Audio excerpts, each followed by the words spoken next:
Para iniciar con el video, tendremos a mencionar lo que son los antecedentes y contexto histórico de Basilea I. Para iniciar, tenemos que este fue publicado en 1988 en Basilea, Suiza, y este fue publicado por el Comité de Basilea, por supuesto, el cual fue compuesto también por los gobernadores de los bancos centrales de Alemania, Bélgica, Canadá, España, Estados Unidos, Francia, Italia, Japón, Luxemburgo, Holanda, el Reino Unido, Suecia y Suiza. ¿Y qué derivó a venir a crear estándares internacionales que regularan el capital de los bancos? Pues esto fue derivado de las múltiples crisis bancarias que se dieron en los años de 1980, ¿verdad?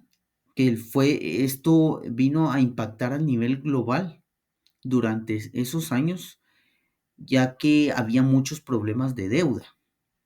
Y esta era una preocupación que se tenía sobre la solidez del sistema bancario internacional. También esto fue derivado mucho por las diferencias en los requisitos de capital entre los países, ¿verdad?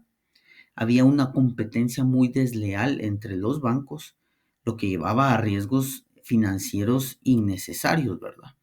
Es por eso que bajo este contexto se requirió que se pudieran mitigar esos riesgos a través de estándares internacionales, las cuales son recomendaciones para establecer un capital mínimo que debía de tener una entidad bancaria en función a los riesgos que ésta afrontaba, ¿verdad? Continuaré hablando sobre los principales objetivos. El principal objetivo es el de proteger a los depositantes el capital reconocido en las medidas de suficiencia de capital que deberá estar fácilmente a disposición de los depositantes y en este sentido los supervisores deberán comprobar que cada banco esté suficientemente capitalizado, esto con el fin de poder reconocer el gasto a largo plazo. Básicamente, lo que tiene que cubrir es el riesgo de crédito y el capital tiene que ser suficiente para poder soportar la materialidad de los riesgos de crédito. También cabe mencionar que Basilea nos habla sobre los principios básicos que conforman un marco de normas mínimas para una adecuada supervisión con el fin de contribuir al fortalecimiento del sistema financiero. Cabe mencionar que en la medida de lo posible, todas las actividades bancarias y otras actividades financieras afines que sean reguladas, llevadas a cabo por un grupo que incluya un banco internacionalmente activo, serán recogidas por la consolidación. Por lo tanto, las entidades bancarias, entidades de valores y otras entidades financieras en propiedad o control mayoritarios deberán generalmente ser completamente consolidados con el fin de poder mitigar los riesgos. Habrán casos en donde la consolidación no será posible. Una de estas es cuando dichas tenencias son adquiridas por medio de deuda y previamente contraídas y son de carácter temporal, y también cuando están en una regulación diferente.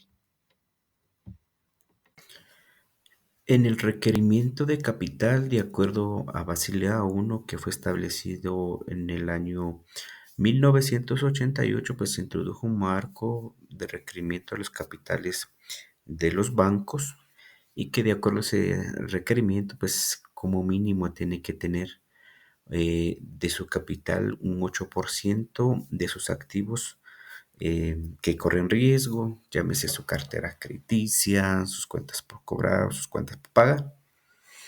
Y que también, pues aquí la categoría del capital regulatorio está en dos categorías. El primero es el capital básico, en donde ahí nos aparece pues el capital social y las reservas que contiene el banco al momento que fue constituida.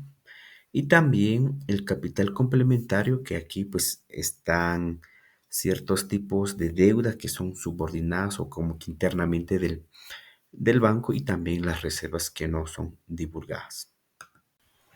Estos requerimientos pues han sido obligatorios a todo el sistema bancario, a todo lo que han conformado un banco y también otras instituciones financieras que dedican a estas transacciones.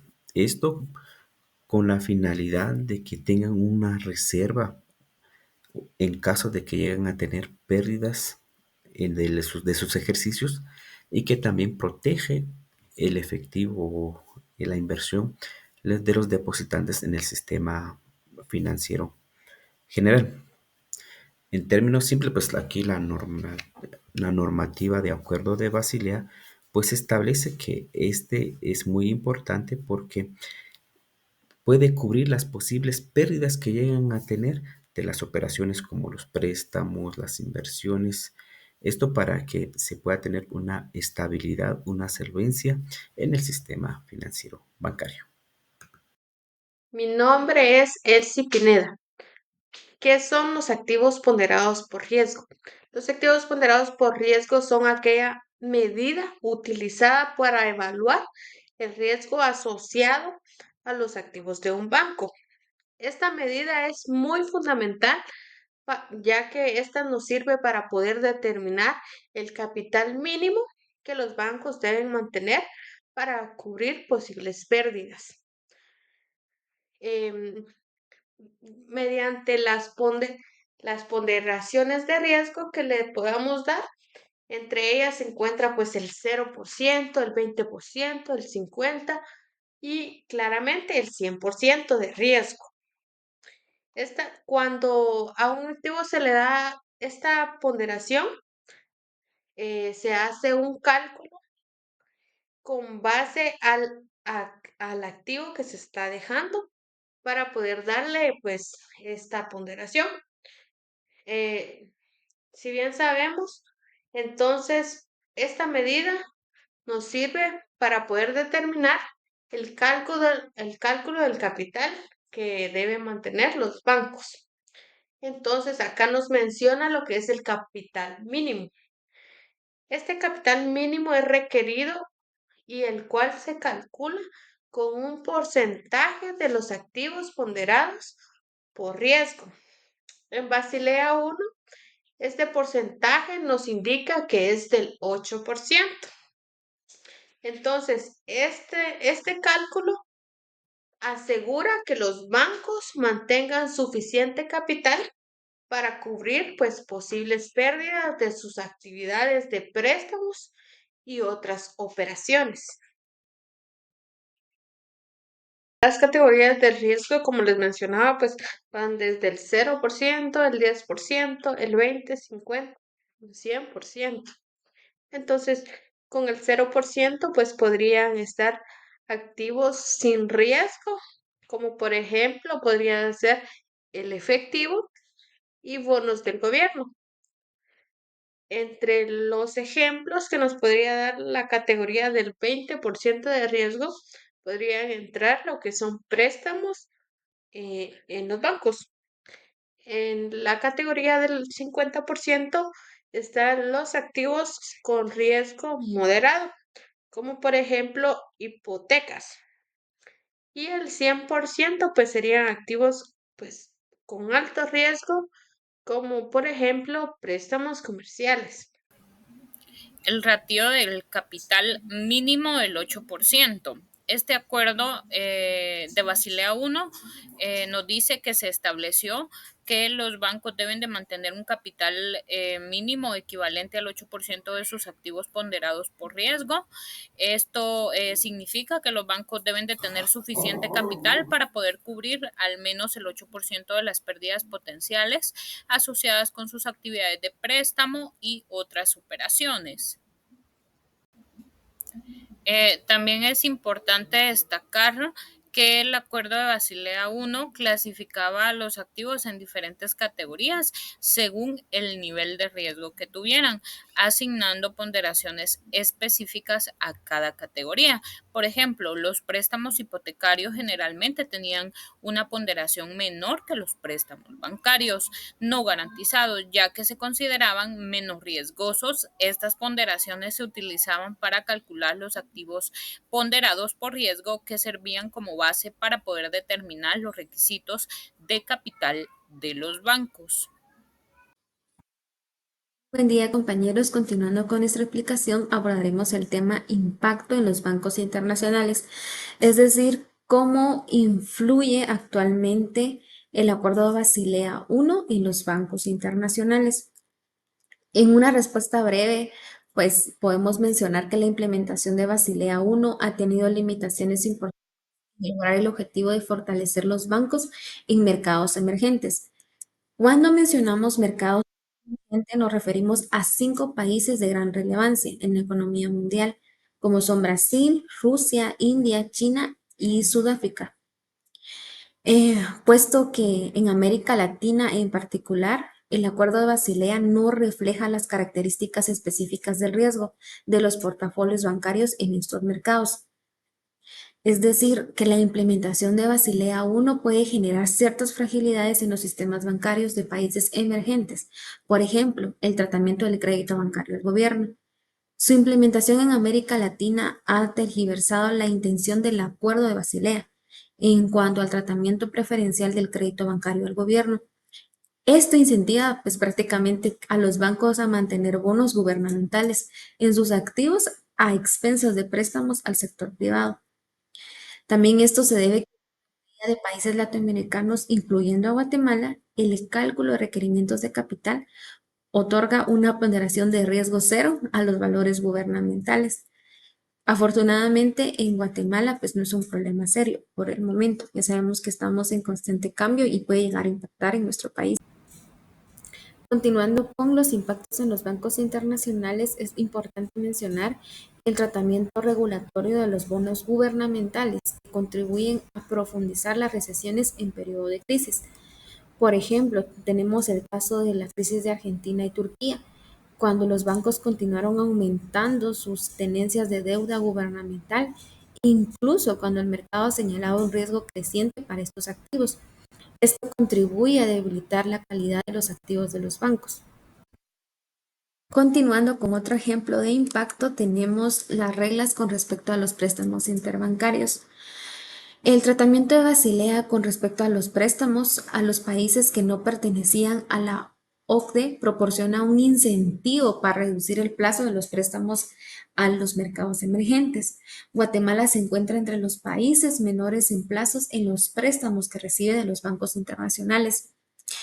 Además que en Guatemala, aunque con fluctuaciones, el porcentaje de préstamos interbancarios a corto plazo de bancos extranjeros se ha mantenido muy alto. Y esto es porque el tratamiento de Basilea con respecto a los préstamos interbancarios combinado con regulaciones en mercados emergentes que controlan el descalce de plazos entre los activos y los pasivos proporcionan un incentivo para acordar los plazos de préstamos domésticos y por lo tanto aumenta la fragilidad del sistema bancario.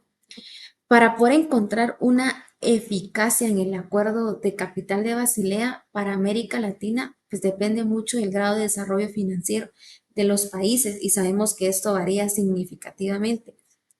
También por otro lado tenemos la regulación bancaria. Para que esto sea eficaz en nuestro país en particular, se necesita considerar las características específicas de las economías, las cuales son diferentes a los países industrializados. Esto implica implementación de políticas adicionales para complementar a Basilea e incluso políticas transitorias antes de implementar Basilea II. Gracias, les dejo con mi siguiente compañera. Limitaciones y críticas de Basilea I. La limitación principal de los acuerdos de Basilea I es impedir la actividad bancaria y desacelerar el crecimiento de la economía mundial. En general, al reducir la disponibilidad de capital para préstamos. La adopción de los estándares recomendados en ambos acuerdos de Basilea constituye un desafío para los reguladores, los supervisores y las instituciones bancarias, no solamente en los países de mayor desarrollo económico, sino también para los países subdesarrollados. Limitaciones y críticas de Basilea I. Basilea Son acuerdos de supervisión bancaria o recomendación sobre regulación bancaria emitidas por el Comité de Basilea. Las limitaciones que se presentan que no toman en cuenta el menor riesgo derivado a la diversificación asociada para invertir entre ellos, es decir, invertir en Basilea 1, Basilea 2 o Basilea 3. También presenta como limitante al momento de trabajar con datos empíricos y cuantitativos y al momento del trabajo el periodo de consulta es un periodo largo.